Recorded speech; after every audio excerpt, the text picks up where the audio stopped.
Y vamos hoy a hablar de la música y también de otras costumbres que tienen que ver más con la gastronomía y la forma de pasarla bien en tiempos del medievo. Estamos hablando de 1000 años de historia, ¿no? Sí, estamos hablando del 470 o 421.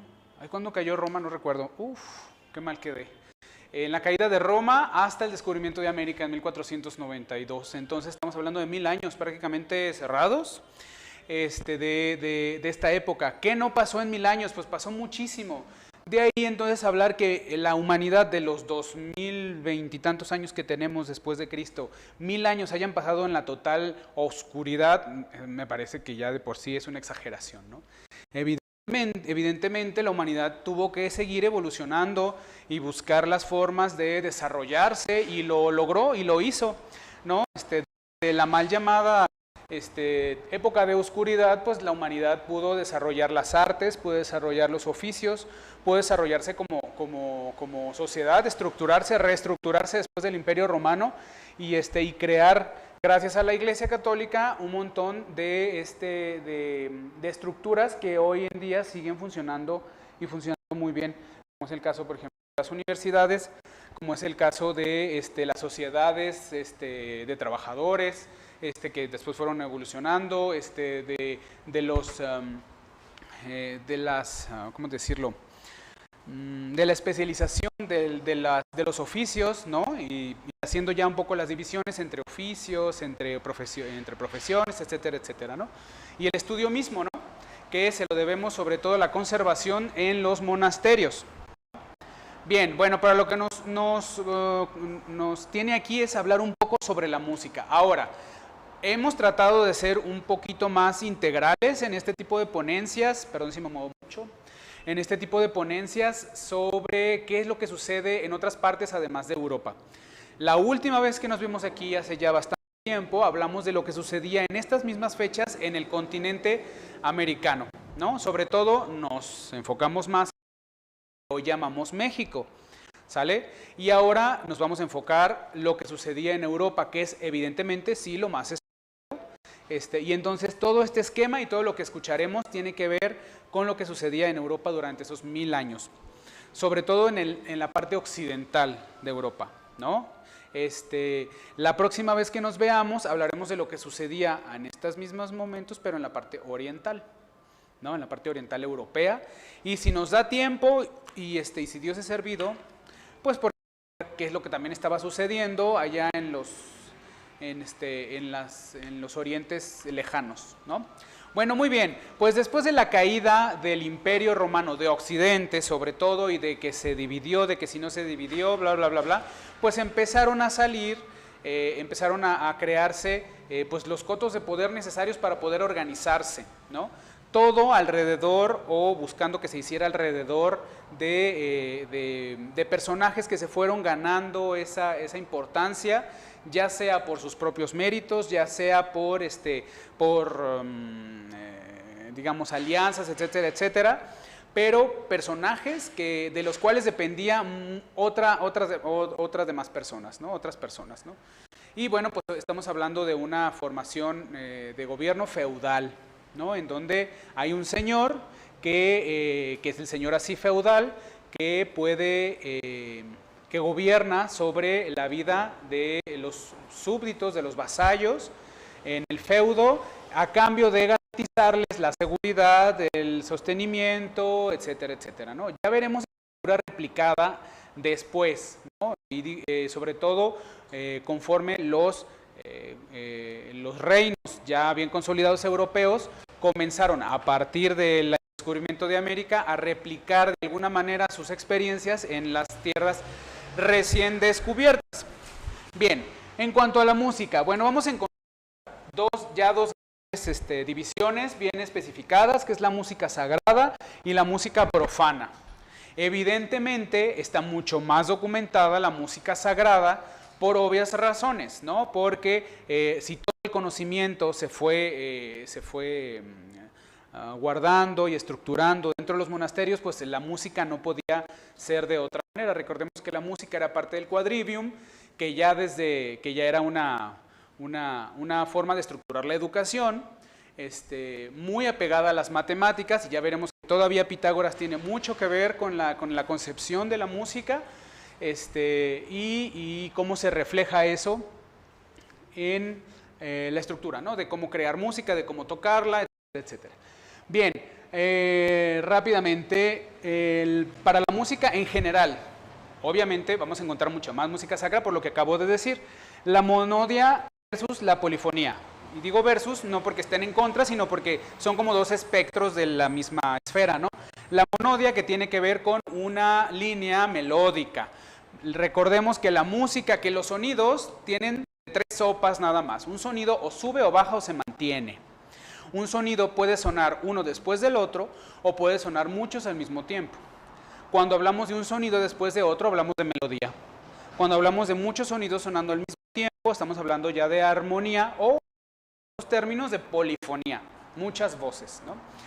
Bueno, pues la monodia es un tratamiento meramente melódico, un sonido después del otro.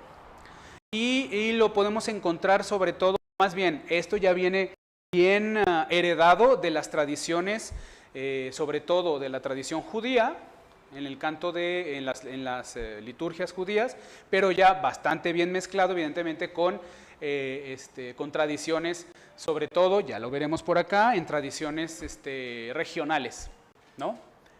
Cada apóstol que fue fundando las iglesias alrededor de Europa y de Asia y de África, fue naciendo, se fue inculturando la fe, y entonces fue naciendo la propia forma de celebrar, siempre utilizando una estructura muy similar. No es clase de liturgia, pero la música y la liturgia siempre han estado muy, muy ligadas, y es bien interesante ver cómo hay, evidentemente, la música como un subproducto inevitable, obedece al tronco común de todas las tradiciones apostólicas, ¿no? De la celebración de la misa, ¿no? Por ejemplo, en algo tan básico y tan importante, ¿no? Y de los diferentes ritos. Bien. La forma de monodia más sencilla o más básica es la salmodia y la himnodia. La salmodia, pues como dije, básicamente es como la reestructuración o la reinterpretación de la forma de cantar los salmos. Puede ser de manera responsorial o puede ser de manera antifonal, ya lo veremos después. Como responsorial, pues que un solista esté respondiendo a un coro o viceversa, y antifonal, que haya dos coros que se responden uno después del otro, ¿no? Y eso lo vemos hasta el día de hoy, ¿no? Las pocas veces que tenemos la oportunidad de asistir al rezo de las horas, al rezo del oficio divino, por ejemplo, durante la Semana Santa en el oficio de tinieblas, pues está estructurado, o sea, todas las estructuras que vemos aquí las vamos a reconocer ahí. En primer lugar, la salmodia, sobre todo de manera antifonal, ¿no? Los dos coros están bien delimitados y cómo se van respondiendo los hemistiquios uno a otro, que son básicamente los versos de los salmos, ¿no? Muy bien, el desarrollo de la monodia, precisamente en estas tradiciones apostólicas y cómo se van desarrollando en las diferentes regiones, vemos que no son las únicas, pero sí las más importantes, porque quedaron más registro de ellas estas cuatro tradiciones. La tradición del canto antiguo romano, que va a devenir después en el canto gregoriano, pero no solamente el canto antiguo romano, ya veremos por qué.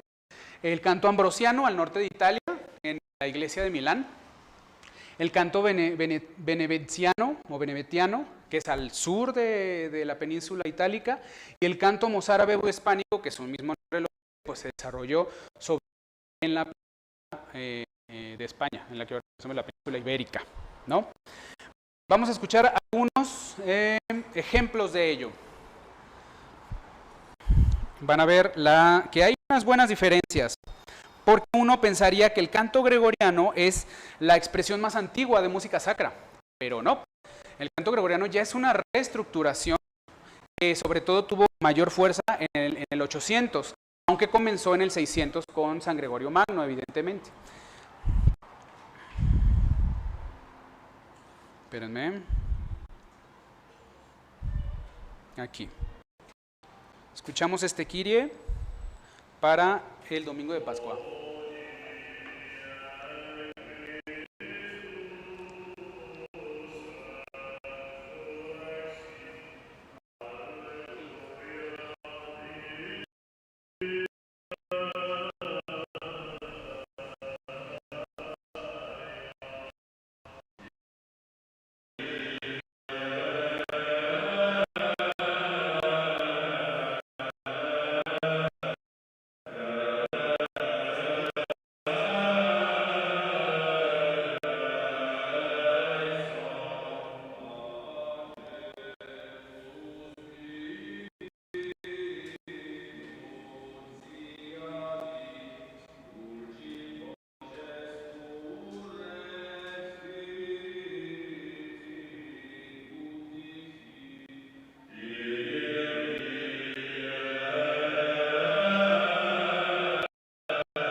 Escuchamos el Pasca Nostrum, que es la antífona del Aleluya.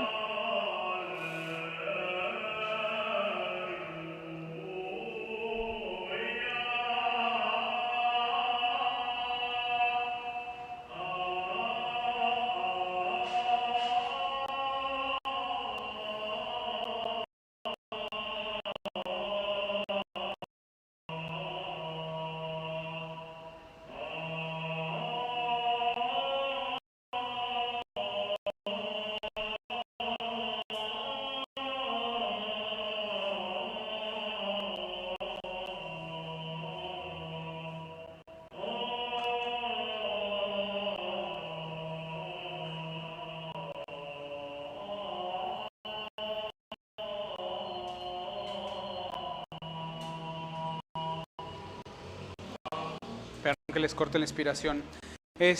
Bueno, esto lo que acabamos de escuchar son fragmentos del canto antiguo romano. Como pueden ver, semejanza con una tradición oriental que con una tradición occidental, por la forma en la que está ornamentado y por la forma en la que discurre algo más oriental por lo menos.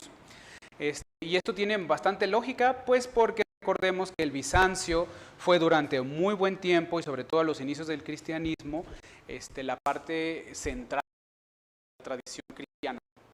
Entonces, mucho de lo que se hacía en Bizancio, pues también se reflejaba en Roma. Y pues bueno, de ahí vienen, pues, o sea, no solo de ahí, sino incluso de tiempos apostólicos, vienen muchas tradiciones. Nosotros como fieles seguidores del rey romano, celebrantes del rey romano, ¿no? De lo que acabamos de escuchar hoy día, incluso en el Novus Ordo sigue la antífona de la aclamación del Aleluya. Imagínense, pues estamos hablando de 1000 años de este texto cantando los domingos. Bien, vamos adelante con la siguiente tradición, que es el canto ambrosiano. Nació a raíz de la misma, alrededor de la misma liturgia ambrosiana, sobre todo en la iglesia de Milán, por el obispo San Ambrosio, que si recordamos bien, pues fue el padre espiritual de San Agustín. Y nosotros recordamos una buena parte, si no es que el principio de Agustín fue gracias a los cantos que escuchó durante las predicciones del obispo santo en la catedral de Milán. Entonces podemos decir sin temor a equivocarnos, bueno, pues lo que escuchó fue el canto ambrosiano.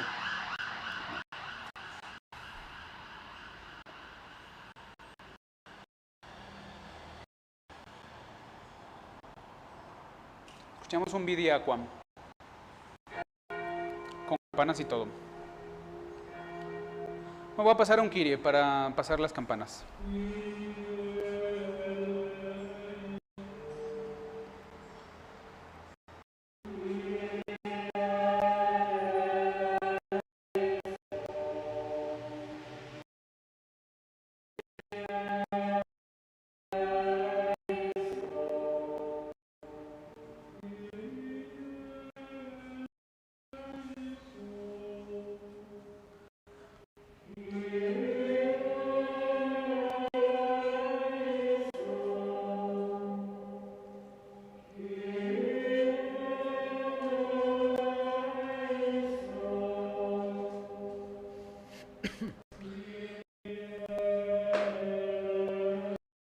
Un Gloria.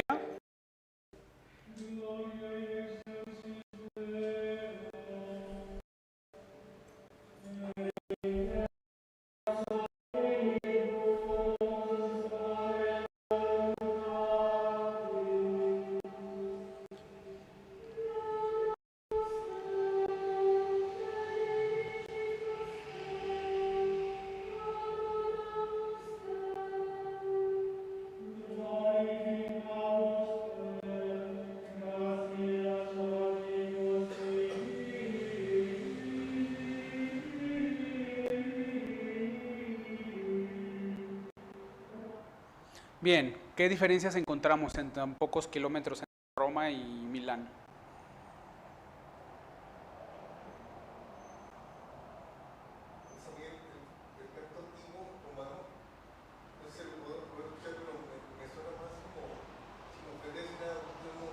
Sí, claro, claro. Se me hizo como escuchar un canto así de como de los musulmanes, que ya ves que a tales horas, Ujú. como que tiene alguna raíz, Árabe. así a la vez, Sí, sí, sí. así, pero no sé si tenga el canto humano, se haya desplazado hacia allá. No, más bien es la tradición más oriental, ¿no? Más oriental, y me refiero a lo que ahora es Constantinopla, ¿no? Por ejemplo, ¿no? Digo, Estambul más bien dicho. Y toma esa tradición más oriental. A nosotros, este tratado melódico que tiene que ver más con adornos, con microtonías, con distancias, que en música les llamamos intervalos entre un sonido y otro, más cortos de lo habitual, ¿no? Y más rápidos. A nosotros nos suena así árabe. Así nos suena a nosotros por nuestra cultura, ¿no? O sea, cosa que debería ser un poco distinta, desgraciadamente, en cuanto se cercenó y se quiso quitar toda, y ya no digo en los últimos años o en los últimos siglos, ¿no? Después vamos a ver por qué a nosotros no nos debería de sonar tan raro, sobre todo por esta tradición, por la tradición mozárabe, ¿no? Que ahí sí, para que vean, la tradición mozárabe pues es el cristianismo mezclado con la tradición del Al-Ándalus, ¿no? Pero bueno, por lo pronto, ahora sí como diría el viejito, haya sido como haya sido, pues a nosotros nos suena así, ¿no? Nos suena árabe, nos suena distante, nos suena como separado de lo que nosotros conocemos y pensaríamos como romano, ¿no? En cambio, creo que el escuchar los cantos ambrosianos nos parecen más parecidos al gregoriano, ¿no? Nos parecen cantos más sencillos, sí tienen algo de melismas, pero muy, digamos, muy ordenados, ¿no? Un sonido después del otro, prácticamente suenan igual, o sea, me refiero, duran lo mismo los adornos, ¿no? Que en este caso se llama cantilación. Eh, bueno, yo les o sea, las tradiciones, y después vamos a entender qué fue lo que pasó para que estas tradiciones se unificaran, ¿no? Gloria está como tradición ambrosiana, pero aceptado mano en el país, ¿no? Se puede, todavía. Bien, les voy a deber la música de canto benevenciano. No, este es veneciano o benevenciano.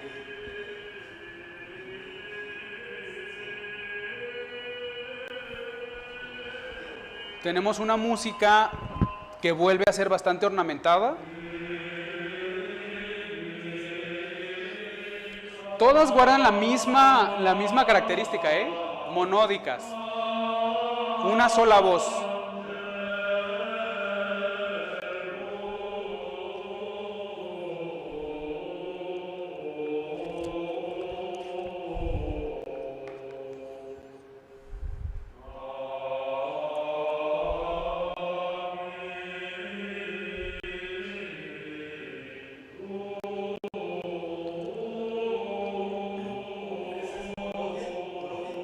No, es la región de Beneveziana, que es el sur de Italia. No, estamos hablando de Nápoles. No sé si la isla ya también.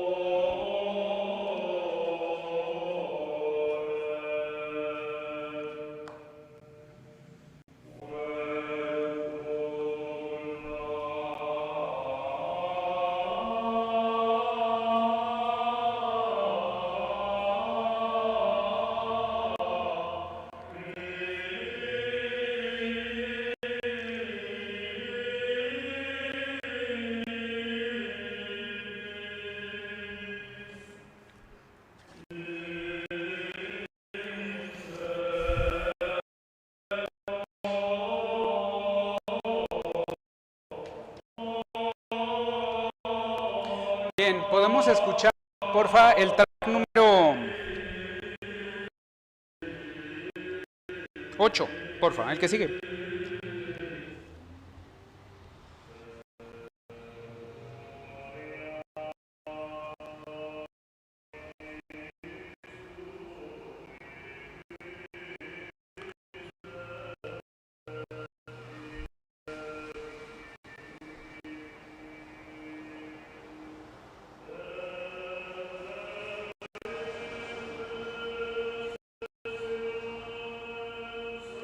¿Podemos ir el que sigue, el 9?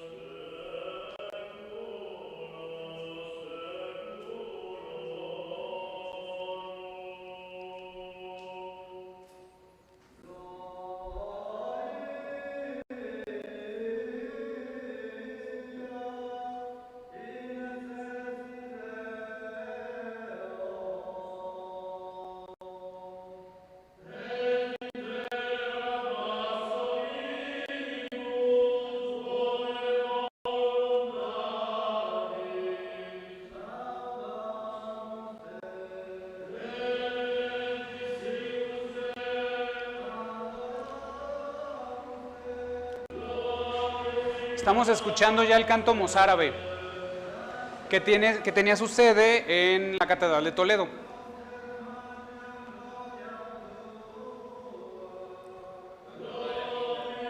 ¿Dónde? Puede ser.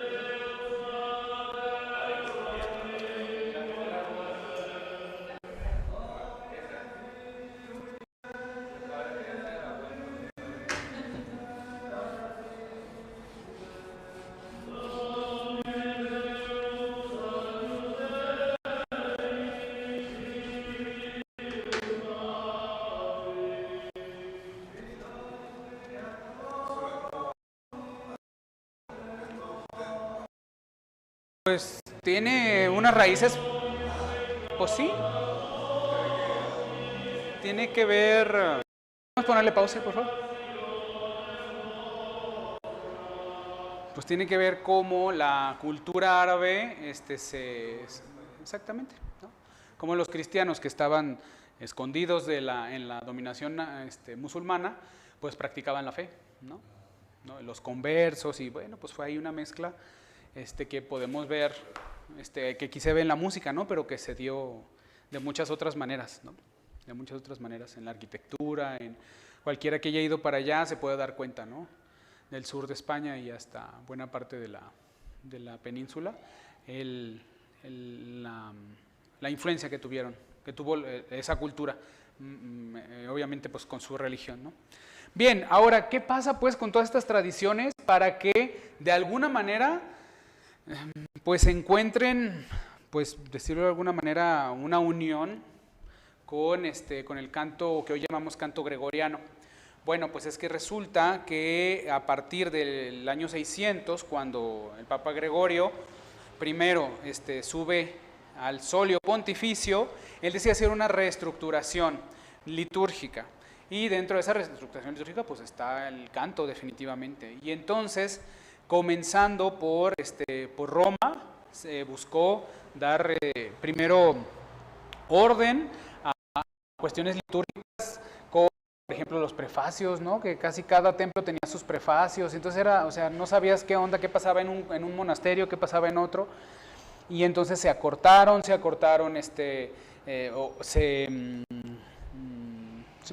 pusieron de acuerdo en cuanto a qué cantos, en qué momento y para qué se iban a utilizar. Y como se hacía en Roma, se tenía que hacer en el resto de la cristiandad. Y fue así como las otras liturgias, las otras tradiciones tuvieron que plegar pues a la forma de celebrar en Roma, ¿no? Y entonces se redujeron a pequeños como representaciones de sus propias liturgias, salvo la ambrosiana, que fue la que más se conservó íntegra, porque no solo había estas tradiciones en el occidente, ¿no? También estaba la tradición galicana en Francia, en las Galias, o la tradición, ¿cuál es la otra? Aquí debe estar, o la céltica, evidentemente pues allá en las islas, ¿no? En lo que ahora es Gran Bretaña o Irlanda también.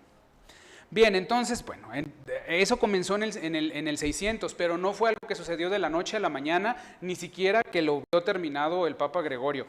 De hecho, la parte más fuerte de estas transformaciones y sobre todo lo que tiene que ver con la música llegó hasta 2 siglos más tarde, en el 800. Pero por remembranza, homenaje, al recuerdo de aquello que inició Gregorio, pues se le conoció a esta reforma y a estas melodías como canto gregoriano. Cabe mencionar que no todas las piezas que están en el usualis son gregorianas en un sentido estricto.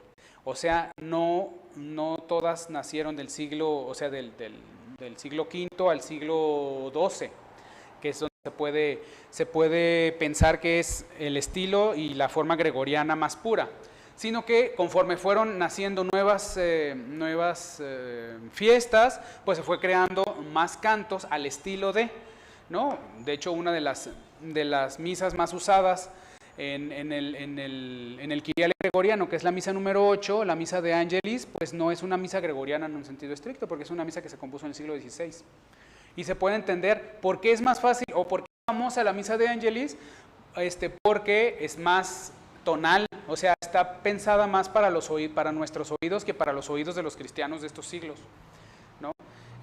Ya después podremos meternos un poquito más cuál es la estructura que hay debajo de todas estas piezas, que tiene que ver con una forma de una base teórica, musical, que tiene que ver con un acomodo distinto de las notas, así de sencillo, con un acomodo distinto de las notas a como nosotros estamos acostumbrados y escuchamos y gustamos de la música, ¿no? A pesar de que sea la misma tradición occidental.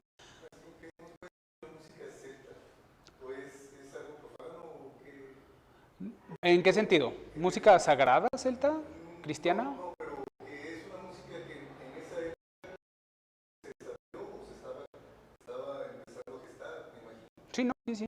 Pero, por ejemplo, música celta en general es como muy amplio. O sea, porque la tradición celta, pues, tiene que ver con, mejor con tradiciones, sobre todo, tradiciones que así como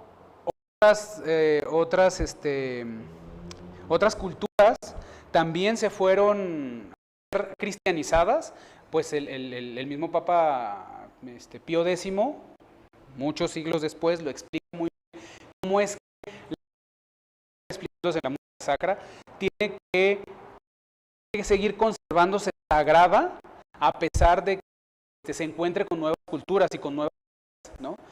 Conservar la universalidad, ¿no? Y entonces eso es la tradición, toda la tradición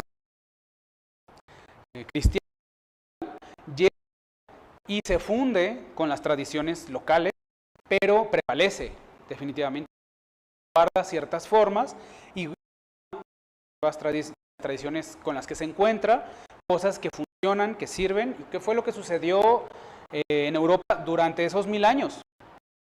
Que es lo que sucedió en América híjole, pues en muchísimo menos años, ¿no? Menos años, ¿no?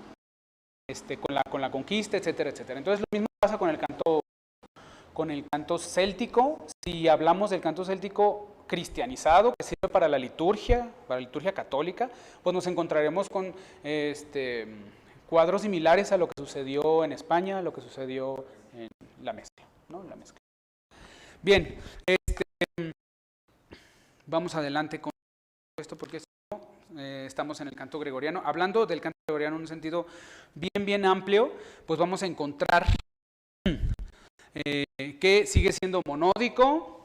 Ya tenemos aquí la himnodia, sobre todo la himnodia la desarrolló mucho el canto ambrosino, que no eran textos puramente bíblicos, pero sí muy ortodoxos y que ayudaban a la celebración de las diferentes fiestas.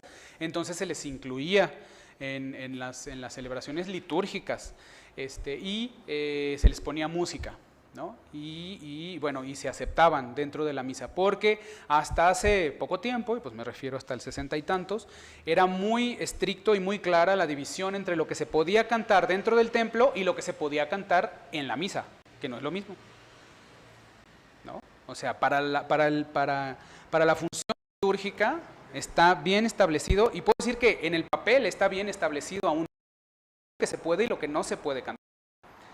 En la práctica es otra cosa, efectivamente, pero no es lo mismo que, por ejemplo, lo que se pueda cantar para La animación de la catequesis, por ejemplo, aunque esta se dé dentro del templo. Ya cuando lleguemos a las tradiciones, a lo que sucedió precisamente con este proceso de inculturación del cristianismo, del catolicismo en nuestro país, en lo que ahora llamamos México, cómo se hacían más cosas musicales dentro de las musicales que estaban en español, utilizaban muchísimos más instrumentos, el órgano que los litúrgicamente permitidos. Pero estaba bien establecido. Estos instrumentos, este tipo de música, estas letras son para cantarse dentro de misa o dentro de las funciones litúrgicas, dígase, por ejemplo, oficio divino, dígase horas santas o, bueno, exposiciones del Santísimo, procesiones, etcétera, etcétera. Y con catequesis, con villancicos, con fiestas, con otro tipo de cosas que, aunque se llevaban dentro del templo, no eran funciones litúrgicas. Bien, bueno, seguimos adelante. Obviamente sus textos, todos los textos son en latín, todos, incluso las tradiciones más lejanas a Roma se cantaba en latín, salvo, y vuelvo a decir, todas las tradiciones occidentales, porque las tradiciones orientales pues siempre han utilizado el griego, ¿no? El ritmo siempre ha sido libre, pero siempre supeditado al texto, ¿no? De hecho, si nosotros agarramos un canto gregoriano, nosotros vamos a poder encontrar textos cantados silábicos y textos más melismáticos. Melismáticos quiere decir adornado, ¿no? Podemos encontrar como el piano, que se fijan que era básicamente el texto sobre una nota tenida, o podemos encontrar textos ya más melismáticos. Normalmente siempre tienen que ver con dos cuestiones, con los acentos prosódicos y los acentos patéticos. O sea, ¿qué es lo que está diciendo el texto? ¿Quién lo está diciendo? Porque no es lo mismo que saquen un texto, digamos, del Cantar de los Cantares, para la fiesta de la Virgen, por ejemplo, a que se saque un texto de uno de los evangelios donde Cristo habla. Va a ser diferente, la entonación va a ser diferente. Casi siempre cuando el Cristo canta, se va mucho más grave, que es lo que sucede en las pasiones, ¿no?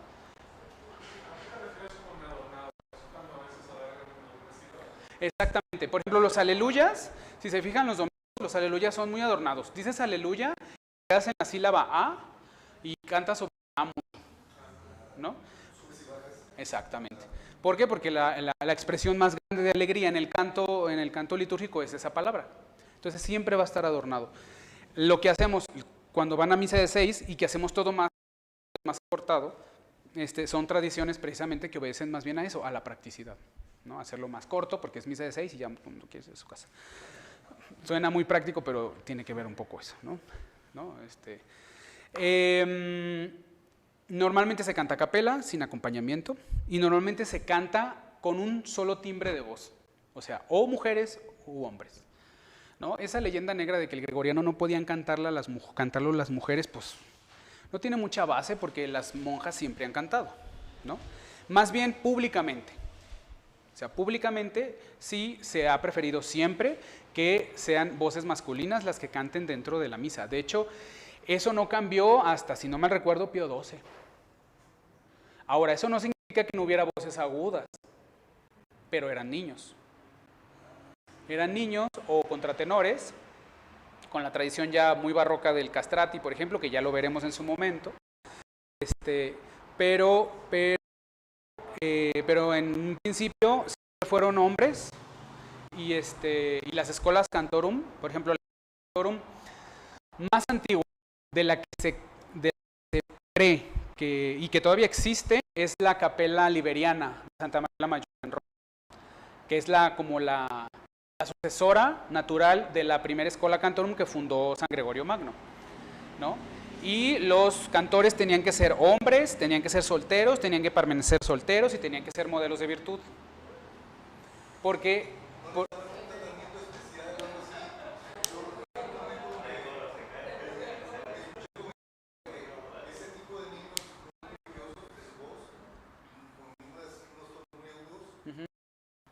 aparte de esa disciplina que usted menciona, les daban no sé, un tratamiento muy especial, unas disciplinas. no, sí. De hecho, hasta hace poco todavía los acólitos, no me atrevo a decir si los niños de la Capilla Sixtina, de la Capilla Pontificia, hasta, si no mal recuerdo, pontificado del Papa Francisco todavía vivían en un internado. Ahora ya no. Ahora ya los acólitos, los niños monaguillos pues del servicio, que sucios traigo los lentes, pero bueno, del servicio de la Ciudad del Vaticano, de San Pedro sobre todo, ya son niños que vienen pues de sus casas, de sus colegios y ya no viven no están apartados, ¿no? Eran los famosos preseminarios, que así les llamaban en Roma, donde vivían los niños. No sé, como te digo, no sé, los niños cantores también eran parte de ellos o solamente los niños que estaban al servicio del altar. Bueno, sigamos adelante. Puede ser de estilo, en cuanto a la interpretación del canto gregoriano, puede ser de estilo directo, que puede ser por uno o por varios cantores, ¿sale? O sea, por un solista o por el coro, sin mayor problema, pues, ¿no? No tiene que ver con otra cosa más que la interpretación de uno solo. Responsoriales, como habíamos dicho, o antifonales, ¿no? Responsoriales que siempre responde uno de los dos con lo mismo, con el mismo texto. Esa responsoriabilidad la podemos ver en la tradición más reflejada en los responsos, precisamente. En los responsos. Como nosotros no estamos tan habituados a escuchar o cantar el oficio divino, pues los responsos nos parecen un poco como, pues sí, seguro que sí, porque dentro de la misa no hay ningún responso. Salvo, por ejemplo, en la misa de difuntos. El responso de Libérame Domine, a la bendición del féretro, bueno, del túmulo, se canta el Libérame Domine, que tiene ese carácter de responsorio. O sea, se canta Libérame Domine de morte terra, viene el montón de en los versos y siempre se remite a Libérame Domine de morte eterna. O sea, se repite el mismo texto, ¿no? Se regresa y se responde al mismo texto. Cuando el próximo oficio de tinieblas, si Dios nos da licencia de cantarlo y estar ahí, pues ya se van a dar cuenta la diferencia entre el responso, entre la antífona, entre el salmo, son distintos, ¿no? La antífona, como su nombre lo dice, es el texto previo a, en este caso, el salmo. Es una perícopa bíblica que sirve de preámbulo a todos los hemistiquios del salmo, ¿no? No se repite, dice al principio y al final. Normalmente después de algo en el oficio de tinieblas que no hay gloria, por obvias razones. Bien, en cuanto litúrgico se divide en dos partes. Los cantos de la misa en general son el canto gregoriano, que tiene que ver con el ordinario y con el propio. El ordinario también le podemos llamar quirial, que son todos los cantos que son los mismos.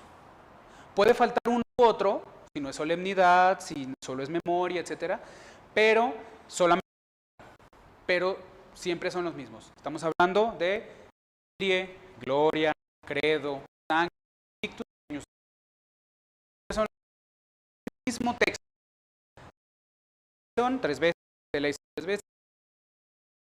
El Credo, como lo conocemos, un cambio, salvo obviamente las composiciones. Y el cambio con otros cantos, dependiendo si es fiesta, si es memoria, dependiendo si es misa votiva, que son el intro, el gradual, el tracto o aleluya, el ofertorio y la comunión. Esos van a cambiar y son los que cuando hay una misa rezada. Se pueden cantar esos cantos propios del día. Se pueden hacer otros, se pueden hacer en español, pero no se cantan los propios gregorianos para ese día, porque solo si es misa rezada, solemne o pontifical o bla, bla, bla, ¿no? Entonces, bueno, eso tiene que ver con su uso litúrgico y, bueno, y obviamente los cantos del oficio divino, ¿no? Que tiene que ver con los salmos, las antífonas, los himnos, los responsorios.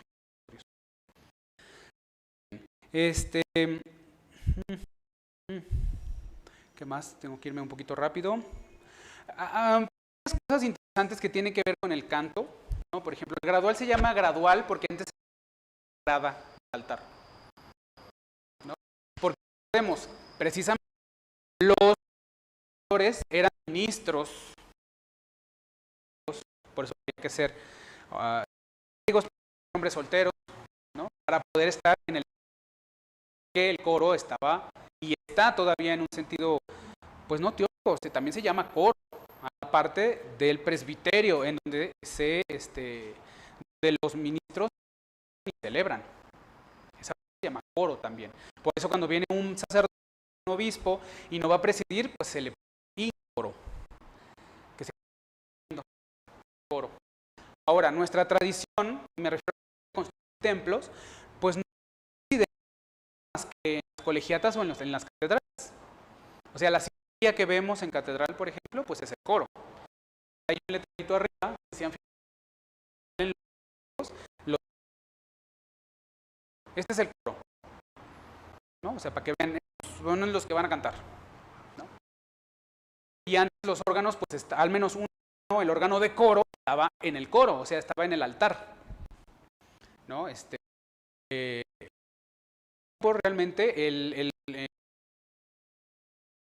vendieron a la parroquia Juan de Dios, el que está allá en esa parroquia, un órgano muy bueno, francés, y antes de ese órgano estaban de los más antiguos de la catedral, órganos virreinales en el altar.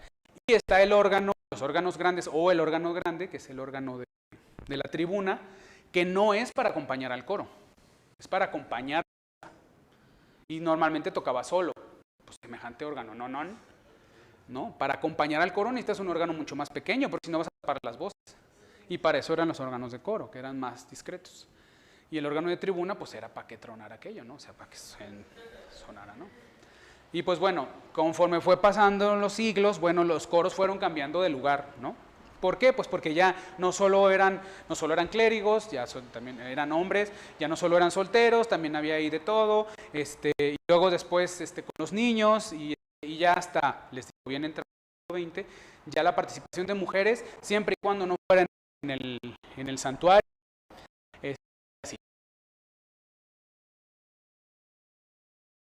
así las cosas.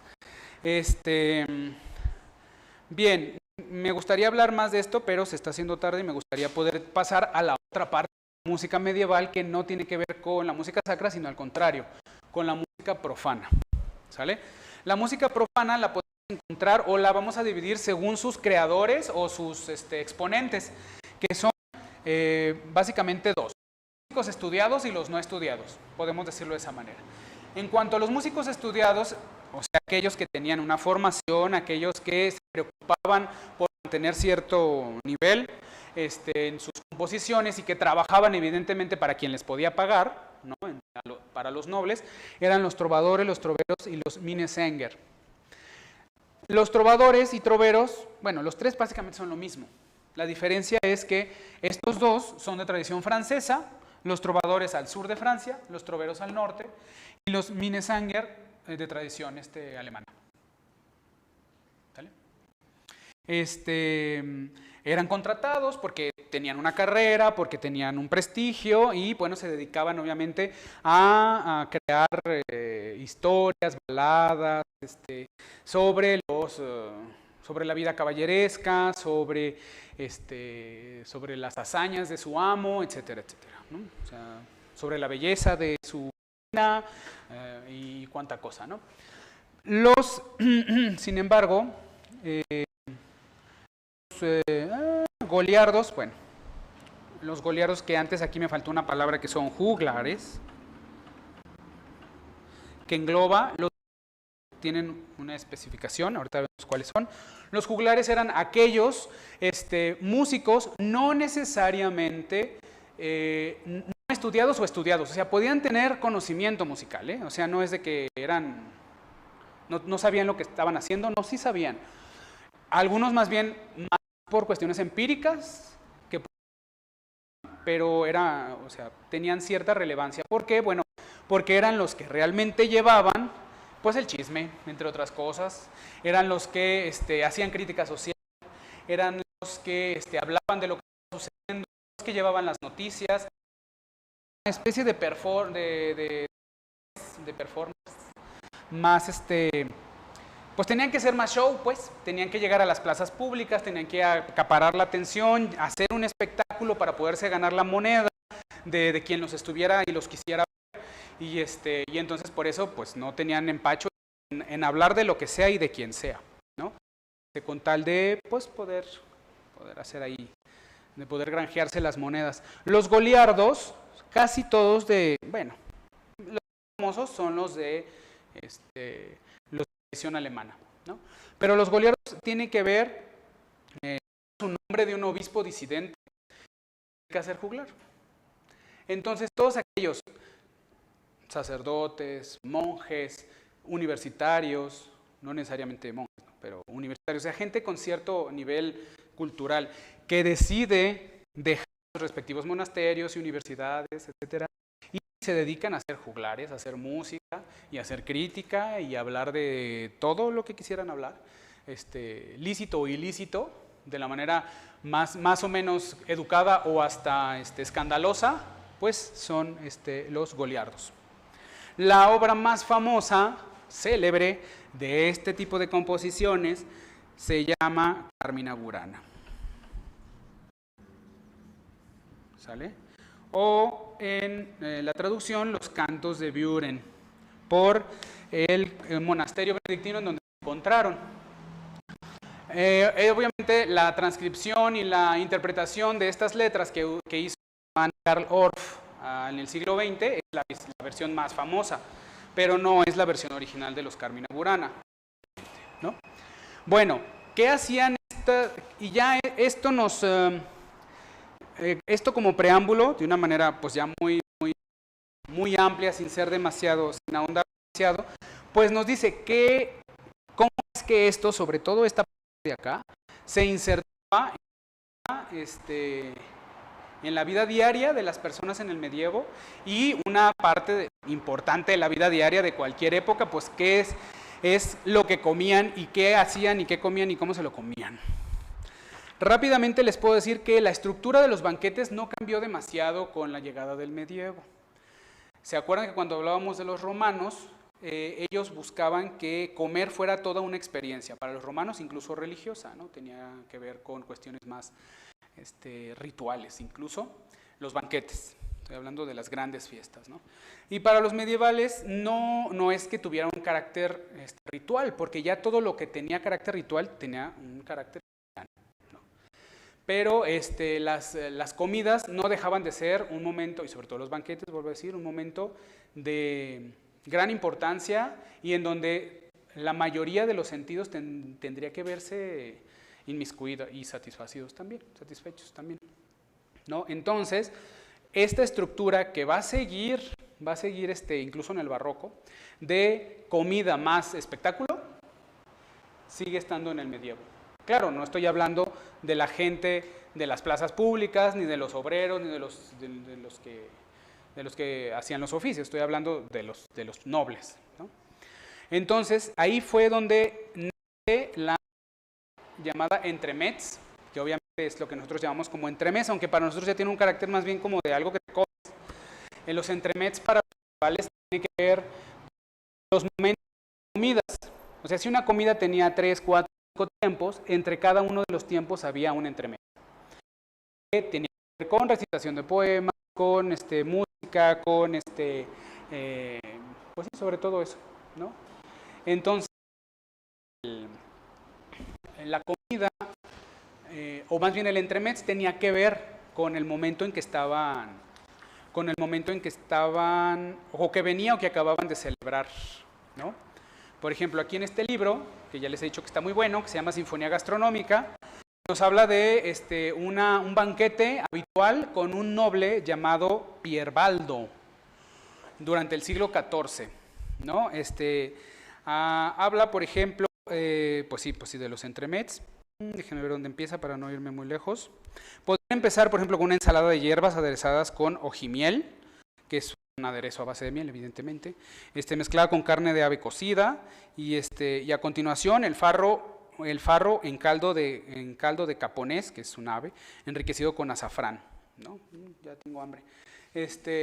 Por último se servían trufas fritas y marinadas, ¿no? Y una vez aplacado el apetito, o sea, llegabas a comer, ¿no? los comensales estaban en condiciones de escuchar algo de música, ¿no? Música variada y refinada, vocal o solo instrumental. Eso es interesante porque mientras la música sagrada era solamente vocal, no porque no hubiera instrumentos, ya vimos que durante la Roma y la Grecia clásica ya había instrumentos, pero precisamente como una de las herencias de las tradiciones apostólicas judías, siempre se ha privilegiado la voz en el momento de alabar a Dios, solamente la voz, ¿no? Y entonces, bueno, la tradición instrumental siguió adelante, ¿no? Pero no dentro de las iglesias, salvo por ahí el instrumentillo que se fue colando, que le llamamos órgano. Y digo que fue colando porque el tatarabuelo del órgano era lo que sonaba cuando mataban a los cristianos en los circos. Entonces, como que los primeros cristianos no veían con muy buenos ojos, por obvias razones, ¿no? Entonces, bueno, se fue colando, lo podremos ir viendo en otra ocasión. ¿Sale? Tocan música de danza, un saltero, no sé a qué se refieren, si con una forma de música con eso. Y se cantan baladas, madrigales, cache, que eran música inspirada en la cacería, ¿no? Son tres formas del ars nova. Rápidamente, ¿qué es un ars nova? Bueno, es una frase latina que significa el arte nuevo. Para ver una nova, pues tendrá que haber habido un ars antiqua, ¿no? Y es lo que y es así como se fueron dando las cosas, ¿no? O sea, el ars antiqua tiene que ver mucho todavía con la parte monódica, aunque ya con cierta polifonía. Si podemos rápidamente escuchar de este disco, por favor.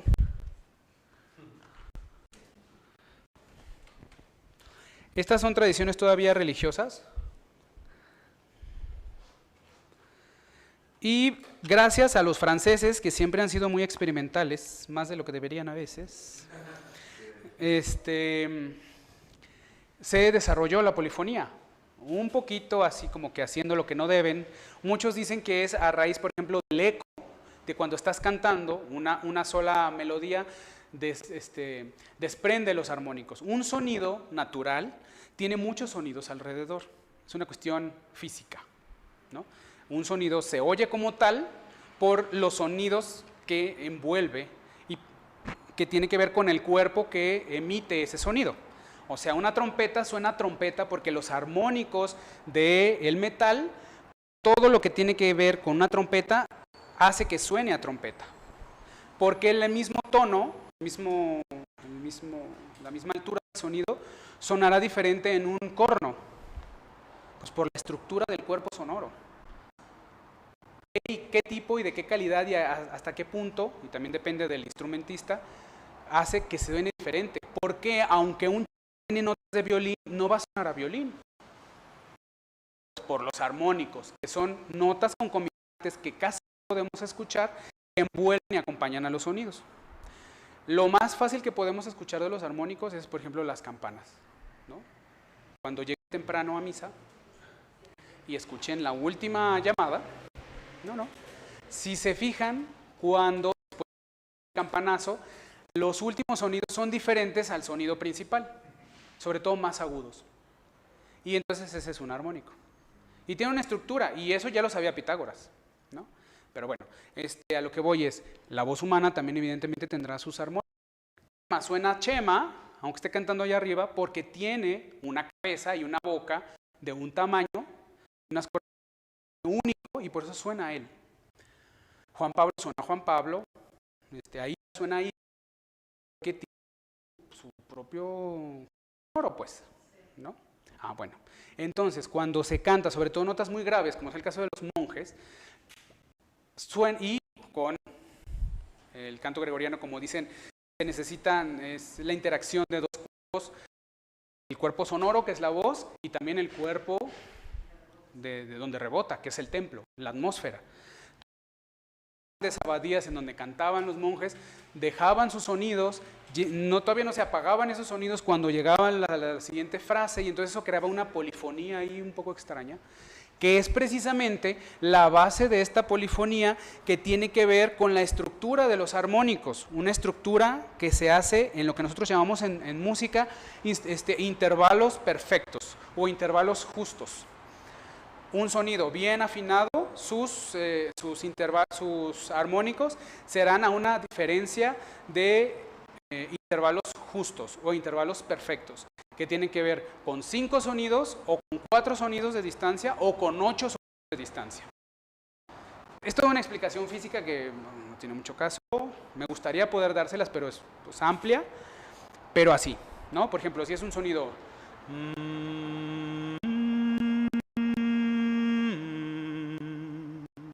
cuando nosotros oímos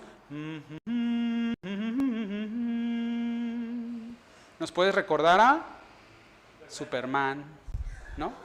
¿Por qué? Porque ese intervalo y ese tratamiento son lo que las trompetas de manera natural tocan. Sus armónicos más pegados, ¿no? Si agarran un caracol de los danzantes, los armónicos que le van a quitar, que le van a poder sacar, son a esas distancias. Si ustedes agarran una corneta o si se ponen a estudiar los toques de bandera, como es una corneta, no una trompeta, son a esas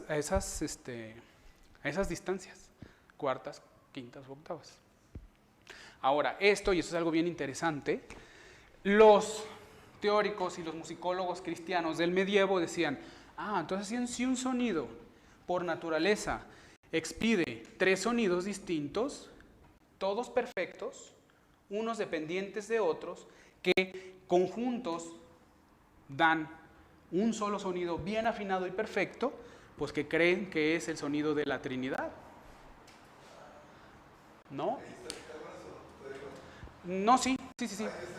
Sí, bueno, pues ya, eso tiene que ver, Pitágoras lo que hizo fue decir, a ver, si yo tenso una cuerda y la pulso suena, si siguiendo la sección áurea yo la voy cortando, se va oyendo a distancia de octavas, de quintas o de cuartas, de sonidos naturales, sobre todo de octavas, ¿no? Y eso, bueno, pues se nota a la hora de crear un sonido lo suficientemente amplio que deje una estela de armónicos audible, y entonces dices, sí es cierto, porque entonces en el mismo sonido que se enriquezca, suenan otros sonidos, y los 3 primeros sonidos son esos. Los teóricos, como dije, medievales decían, entonces esto es Dios, ¿no? Porque los 3 intervalos perfectos que acompañan un sonido bien afinado, pues es la viva imagen de la Trinidad. Ahora, escuchamos, y por eso durante la incipiente polifonía se componía sobre estos 3 intervalos. Ahora, ¿quieren oír cómo se oía? Escuchémosla, maestro, por favor. Pulsamos. ¿No va a querer? Bueno, me dice cuando ya.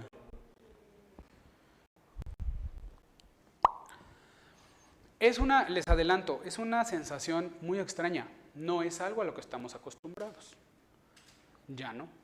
Porque nuestro oído se ha acostumbrado con el paso de los años a intervalos menos duros. A intervalos que nosotros interpretamos, no, que ¿cómo se llama? La teoría interpreta como imperfectos. Si hay perfectos, habrá imperfectos, que son las sextas o las terceras, las séptimas, ¿no? Que, por ejemplo, cuando oyen ustedes a los 2 oros, a la música ranchera más básica, ¿no? Y para nosotros eso es muy melifluo. No de embalde todo el mundo le gusta oírlas, ¿no? Pero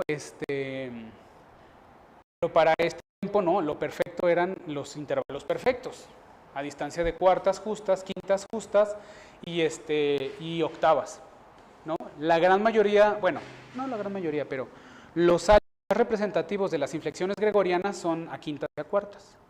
Por ejemplo, en la memoria. ¿No? Por ejemplo, hay otra música es ese.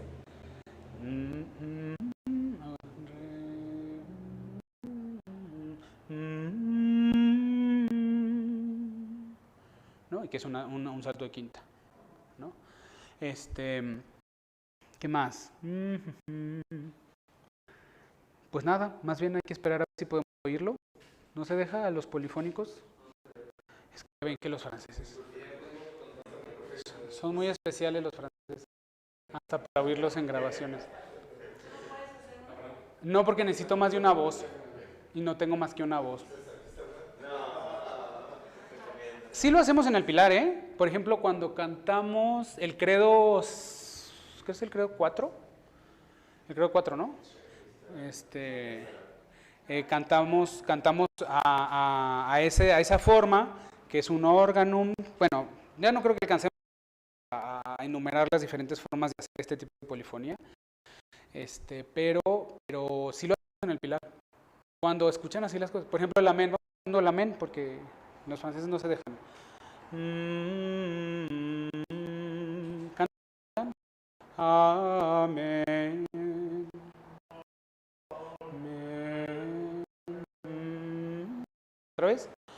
Amén.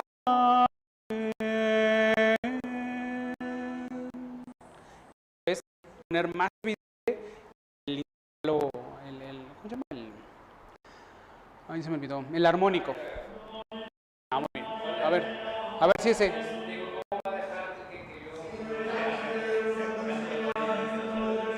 La 4. ¿Ponemos la 4? A ver qué tal. Es de Navidad.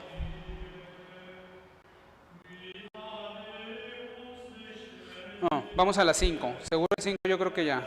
Sí.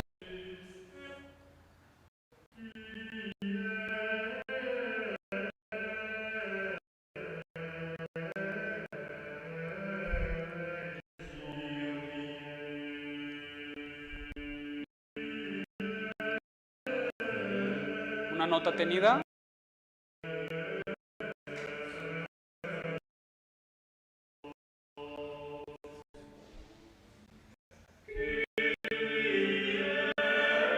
Si bien es como...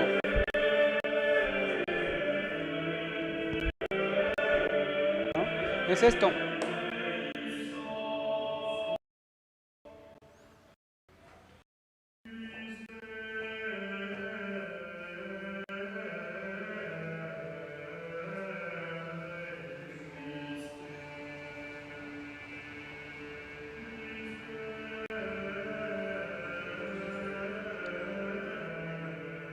Entonces van metiendo las notas de los armónicos demostrando la Trinidad, ¿no?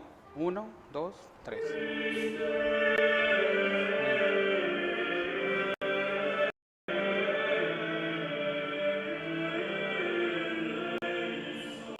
Bueno, hasta aquí, porfa. Y entonces así como, bueno, demostraban esto. Ahora, como bien decía el padre Romo, si se acuerdan, que ¿cómo decir? La corrupción de lo mejor es lo peor. Entonces, si tenemos intervalos imperfectos, tendría que ver, no es que tendría que ver, sino que hay un intervalo que parece perfecto, que no lo es, ¿no? En una escala normal tenemos que entre el cuarto, sobre todo el modo, bueno, de la forma mayor de la do, re, mi, fa, sol, la, si, do. Si nosotros hacemos do, re, segunda, re, do, mi, tercera, do, fa, bueno, cuarta, y así, ¿no? El número de notas que hay entre el do y la siguiente nota, ¿no? Entre el do y re nomás hay 2, entre el do y el mi hay 3. Bueno, sucede que entre el cuarto sonido, que es el fa, y el séptimo sonido, que es el si, hay 4 notas. Fa, sol, la, si, ¿no? Y si lo hacemos al revés, que todo tiene su derecho y su revés, de si a fa, del séptimo al cuarto, vamos a tener si, do, re, mi, fa, 5 notas. O sea, una cuarta y una quinta, que deberían de ser perfectas, pero por la estructura no lo son. Bueno, tiene que ver con el número de tonos tonos, de lo que ustedes quieren, o sea, una forma rápida. Su estructura no es igual a las otras cuartas y quintas justas. Es un intervalo de cuarta disminuida, de cuarta aumentada o de quinta disminuida. Hay otros intervalos disminuidos, sí, pero por naturaleza son esos. La cuarta aumentada y la quinta disminuida. Y entonces, bueno, para la tradición medieval, pues era el diablo en la música. Diabolus sin música. No era ni una tercerita, rancherita, que era más bien tenida como algo corriente, ni era una cuarta justa, perfecta. Entonces, lo que no es una cosa ni es otra, es del diablo, ¿no? Entonces no se usaba ese intervalo, ¿no? No se usaba ese intervalo de cuartas, de cuarta aumentada ni de quinta disminuida, por ser imperfecta y por no reflejar, no solo no reflejarlo, sino por engañar un intervalo, ¿no? Entonces, bueno, está interesante esa, ¿no? Porque por ahí risa un poco de unos actores haciéndola de gente medieval que están haciendo enojar a un abad porque están haciendo esta polifonía, pero sobre terceras y cuartas aumentadas, ¿no? Y quintas disminuidas. Cállense, son del diablo, dice. Entonces, pues así, ¿no? Del mal gusto. Bueno, me gustaría poder decir mucho más, pero empezamos algo tarde y siendo tarde. Entonces, lo que podemos hacer es que la siguiente vez que nos veamos retomamos un poco esto y vamos yendo hacia adelante. Nos quedamos, por ejemplo, en una figura súper importante, ya hablando de comida y música al mismo tiempo, en la cuestión sacra, que es Santa Hildegarda, compositora y una monja, de su libro de recetas. Y bueno, también después hablar un poco más sobre los banquetes y lo que se comía y cómo se juntaba con la música en el. Bueno, porque si son 1000 años, con una hora no. Más medioevo que nunca. Sí, señor. Bueno, muchísimas gracias, les agradezco y bueno, pues que pasen muy